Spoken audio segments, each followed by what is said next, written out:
বলো রিয়া, আর কত কাল তোমার সামনে এসে আমার গাড়ি ব্রেক করবে? আর কত কাল তোমার সামনে এসে আমার গাড়ি থেমে যাবে? আমি কি আপনাকে বলছি প্রত্যেকদিন গাড়ি নিয়ে এসে ব্রেক করেন আমার সামনে? না তা বলো নাই। তাইলে প্রত্যেকদিন আপনি কেন আমার পিছে পিছে ঘুরেন? কেন আমার সামনে গাড়ি এনে ব্রেক করেন?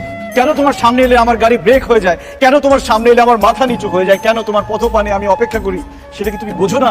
না বুঝি না, আপনি আমার বুঝাই বলেন। ও বুঝতে পারছি, লজ্জা পেলে কোনো কাজ হবে না, লজ্জা পেলে গরম ভাত জুটবে না। তাই লাজ শরমের মাথা খেয়ে আমি তোমাকে স্পষ্ট করে আমার মনের কথা বলে দিতে চাই। আমি তোমাকে ভালোবাসি রিয়া, আই লাভ ইউ। ভালো কথা, আপনি আমাকে ভালোবাসেন। তা আপনার কি এমন যোগ্যতা আছে যে আমি আপনারে ভালোবাসবো? আর কি যোগ্যতা নাই? এই শহরের সম্ভ্রান্ত পরিবারের ছেলে আমি। আমার বাবার টাকা পয়সা সহায় সম্পত্তি কোনো কিছুর অভাব নাই। আমি এক এক দিন এক একটা গাড়ি চালাই, 2 দিন পর পর মোবাইল চেঞ্জ করি।